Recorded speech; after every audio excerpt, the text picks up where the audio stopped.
Hello दोस्तों, हमारे YouTube channel accurate with info में आपका स्वागत है। आज हम आपके लिए एक नई अपडेट लेकर आए हैं जो आसाम राइफल टेक्निकल एंट्रेंसमेंट रिक्रूटमेंट भर्ती 2022 का विज्ञापन जारी किया गया उसके बारे में। आपके मन में काफ़ी सारे सवाल हो गए, सारे सवालों के जवाब आपको इस वीडियो में मिल जाएंगे, इसीलिए इस वीडियो को आप एंड तक जरूर देखना।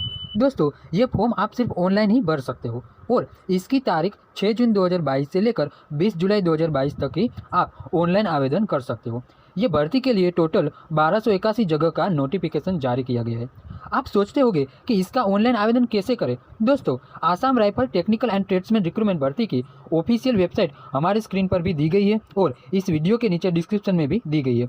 सबसे पहले दोस्तों, आपको डिस्क्रिप्शन में दिया गया लिंक ओपन करना है और इसके बाद ऑनलाइन का ऑप्शन करके आप ऑनलाइन फॉर्म भर सकते हो। और पेमेंट की बात करें तो पेमेंट आप ऑनलाइन या ऑफलाइन दोनों तरीके से कर सकते हो, लेकिन जब आपका फिजिकल टेस्ट होता है तब आपको पेमेंट की रिसिप्ट दिखानी होगी।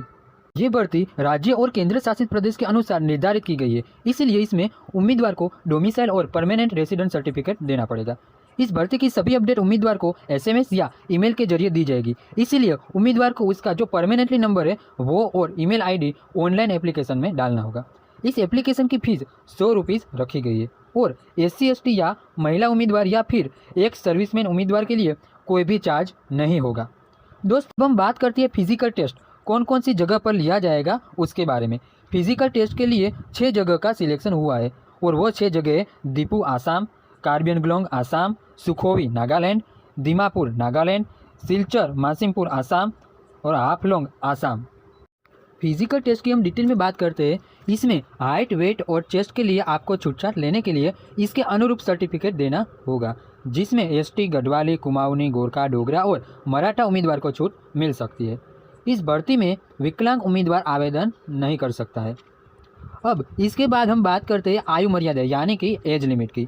आवेदन करने के लिए 18 से 23 वर्ष तक की एज लिमिट रखी गई है। इसमें उम्मीदवार की बर्थ डेट 1 अगस्त 1999 से लेकर 1 अगस्त 2004 तक होनी चाहिए।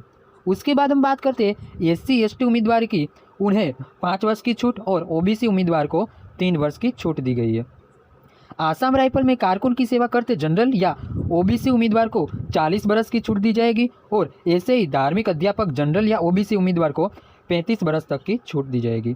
ऐसे ही SC ST उम्मीदवार को 40 वर्ष तक की छूट और धार्मिक अध्यापक को 35 वर्ष तक की छूट दी जाएगी। एक सर्विसमैन उम्मीदवार को 3 साल की छूट दी गई है, जिसमें OBC एक सर्विसमैन को 6 बरस की छूट और SC ST एक सर्विसमैन को 8 बरस की छूट दी गई है। ये तो हुई एज लिमिट की बात। अब हम बात करेंगे फिजिकल टेस्ट के बारे में।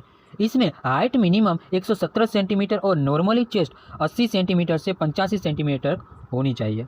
गढ़वाली, कुमाऊं, गोरखा, डोगरा और मराठा उम्मीदवार के लिए हाइट मिनिमम 165 सेंटीमीटर और चेस्ट 78 सेंटीमीटर और हवा भरी हुई चेस्ट 83 सेंटीमीटर तक होनी चाहिए।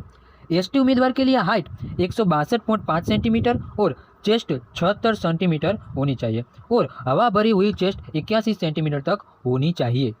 अब हम बात करेंगे महिला उम्मीदवार की हाइट के बारे में। तो महिला उम्मीदवार की हाइट 157 सेंटीमीटर और ST महिला उम्मीदवार की 150 सेंटीमीटर तक होनी चाहिए। गोरखा, कुमाऊं, मराठा, डोगरा महिला उम्मीदवार के लिए हाइट 155 सेंटीमीटर और उत्तर पूर्वीय राज्य महिला उम्मीदवार के लिए हाइट 147.5 सेंटीमीटर तक होनी चाहिए। आगे की इन्फॉर्मेशन के बारे में अब हम बात करेंगे, वो है अब रनिंग की बात। इसमें पुरुष उम्मीदवार को 24 मिनट में 5 किलोमीटर तक रनिंग करना है और लद्दाख के पुरुष को 8.5 मिनट में 1600 मीटर रनिंग करना है। महिला उम्मीदवार को 6.5 मिनट में 1600 मीटर और लद्दाख की महिला उम्मीदवार को 4 मिनट में 800 मीटर तक रनिंग करना है। ये सारी डिटेल तो समझ गए होंगे आप। अब हम एजुकेशन क्वालिफिकेशन के बारे में समझेंगे। Trade, bridge and road rank नायब सूबेदार के लिए मान्य बोर्ड में से मैट्रिक पास होना चाहिए। ये इसकी एजुकेशन क्वालिफिकेशन की बात है।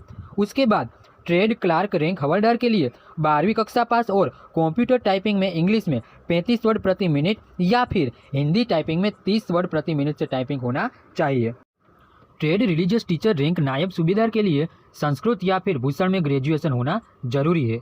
उसके बाद में trade operator, radio and line rank हवलदार के लिए मैट्रिक पास या फिर मान्य बोर्ड में से समकक्ष और 2 साल की औद्योगिक तालीम जो सरकार मान्य संस्था में होनी चाहिए और 12वीं कक्षा में 50% अंक के साथ फिजिक्स, केमिस्ट्री और मैथ्स में पास होना चाहिए। इसके बाद के हम बात करते हैं trade radio mechanic rank warrant officer के लिए लायकात केंद्र सरकार के द्वारा मान्यता प्राप्त कोई भी संस्था में से रेडियो एंड टेलीविज़न टेक्नोलॉजी या electronics, telecommunication, computer, electrical, diploma, इन सब में से कोई भी एक, या फिर 12वीं कक्षा में 50% के साथ भौतिक शास्त्र, रसायन शास्त्र और मैथ्स में पास होना चाहिए। अब ट्रेड आर्मरर रैंक राइफलमैन के लिए सिर्फ 10वीं कक्षा पास ही है। उसके बाद की हम बात करें तो trade laboratory assistant rank rifleman के लिए 10वीं कक्षा पास और उसके साथ इंग्लिश, मैथ, साइंस और जीव विज्ञान होना चाहिए। Trade nursing assistant rank rifleman के लिए मान्य बोर्ड में से 10वीं पास और उसके साथ इंग्लिश, मैथ, साइंस और जीव विज्ञान होना चाहिए। अब trade veterinary field assistant rank warrant officer के लिए 12वीं कक्षा पास और उसके साथ में डिप्लोमा सर्टिफिकेट वेटरनिटी साइंस और मान्य यूनिवर्सिटी में से वेटरनिटी का 1 साल का एक्सपीरियंस होना चाहिए। अब ट्रेड आया यानी पैरामेडिकल रैंक राइफलमैन के लिए 10वीं कक्षा पास और ट्रेड वॉशरमैन रैंक राइफलमैन के लिए भी 10वीं कक्षा पास रखा गया है। Assam rifle technical and tradesman भर्ती की कोई भी इंक्वायरी हो तो आप स्क्रीन पर दिए गए नंबर से बात कर सकते हो। तो दोस्तों, आपको ये वीडियो पसंद आया हो तो लाइक, शेयर और सब्सक्राइब जरूर करें, जिससे आपको नई नई अपडेट मिलती रहे।